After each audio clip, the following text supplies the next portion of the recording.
beloved Boss Mike Cervera.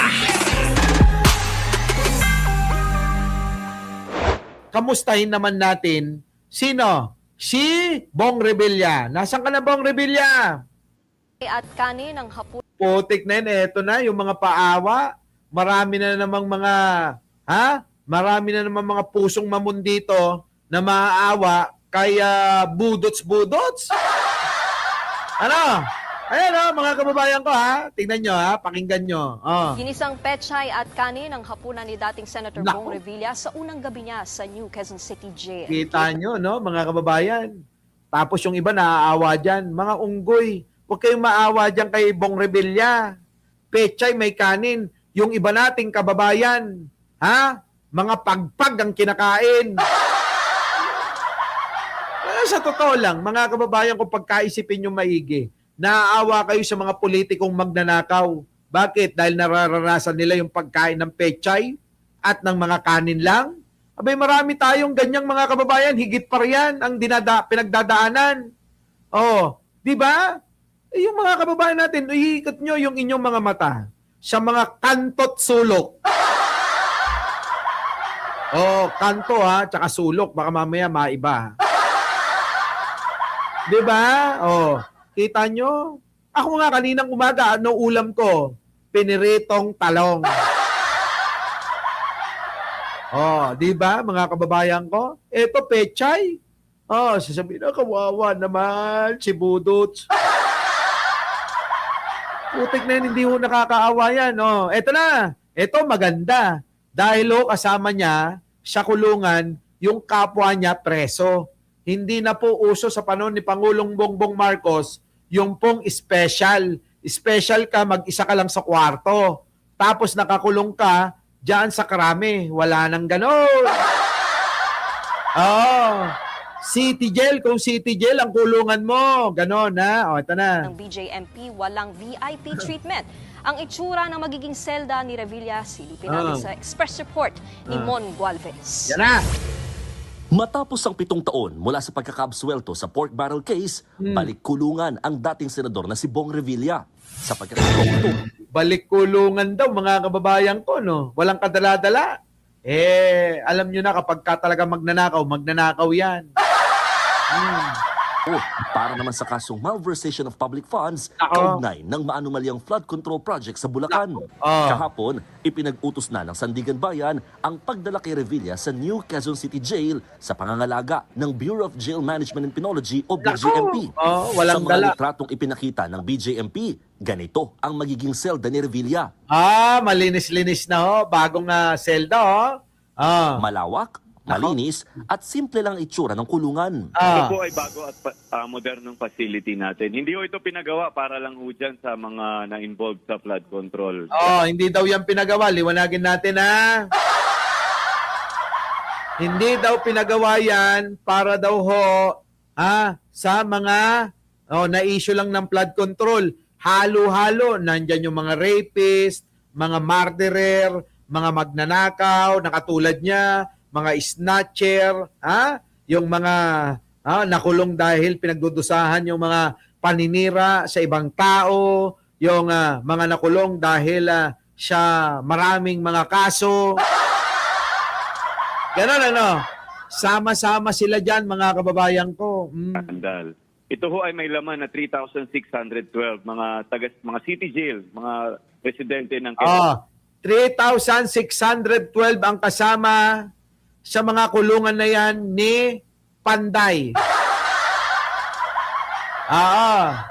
Kasama kaya si Flavio? Quezon City na nakakulong dyan. Yan na ho talaga ang standard ng design. Yan na ho ang bagong kulungan natin sa lahat ng kulungan. Buena mano si Bong Revilla dyan. Lynn Mariano, buena mano si Bong Revilla sa bagong kulungan. July 71 Ayon sa BJMP, may kasamang 4 na dating DPWH official si Revilla sa selda. So 5 sila. Kung kasama niya, 4 na taga DPWH, pang 5 siya. malamang magkukwentuhan yan lagi, araw-araw, paulit-ulit, kung paano ang kitaan sa DPWH. At, syempre, mangangarap pa yung mga yan. Pare, pagka nakalabas tayo, tropa tayo, gawa tayo pera, Kung makakalabas pa, di ba? Kung makakalabas pa. Syempre, yung mga yan, umasa kayo. Sabi ko sa inyo, kapag si Sara Duterte ang naupo dyan, lahat yung mga yan, balik sa trabaho. At, syempre, aabsueltuhin ni Sara Duterte. Sino? Si Bong Revilla. Tama mali. Pagkaho, mga kababayan ko, si Sara Duterte, Dagson Gasat, pag naging presidente, lahat ng mga magnanakaw, palalabasin ni Sara.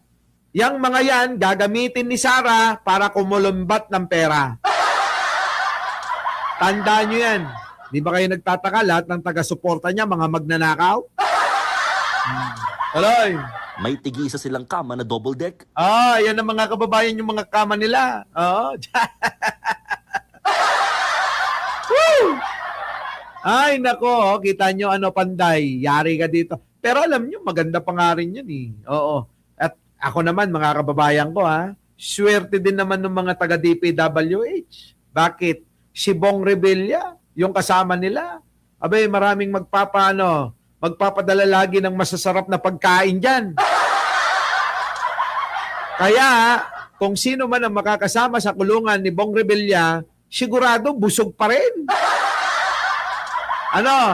Puro masusustansyang pagkain. Araw-araw yan, sigurado ko may darating.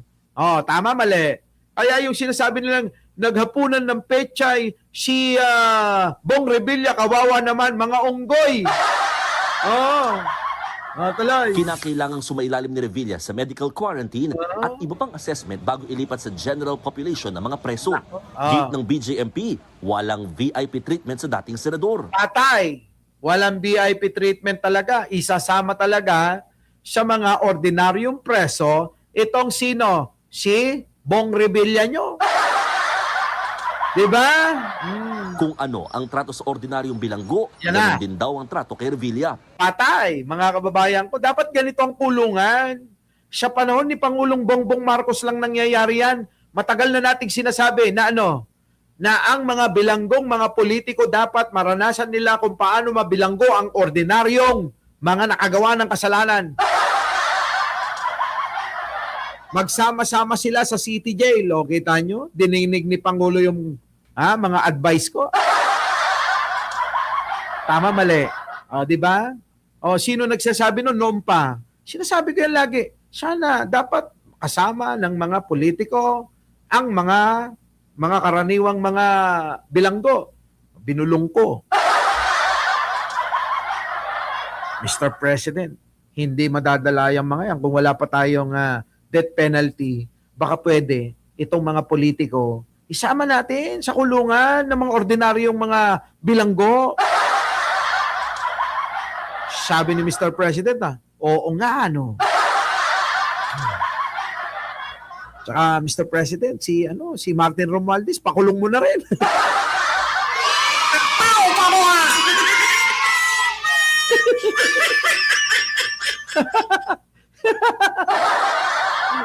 Diba?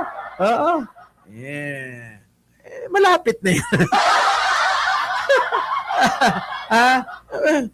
Pang pinali natin yan.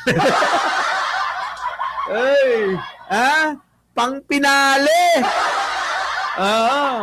Maniwala kayo. Baka pang pinali si Martin eh. Eto na. Ito. Mahina ka, Alicia Duran eh. Ito na. Tulad na lang sa pagkain. Ang budget daw ng BJMP, 100 pesos per day. Hahatiin niya sa 4 kasama ng merienda.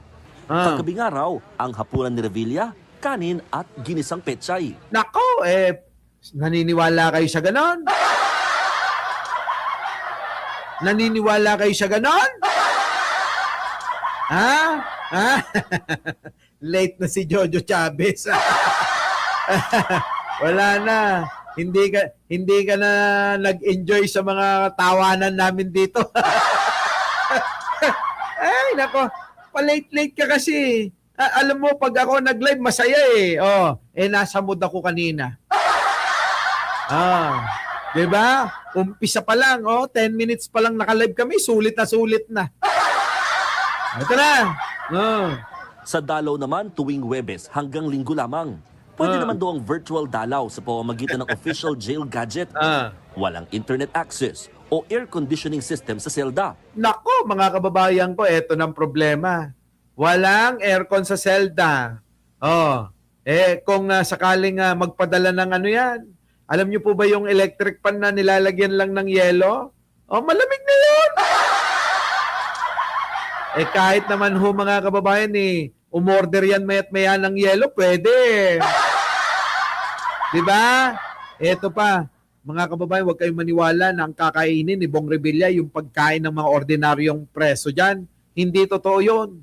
Dahil araw-araw hahatiran ng pagkain ng pamilya niyan, si Panday. Yan ang katotohanan, mga kababayan ko. Nako, wag nga kayo magpapauto dyan, ha?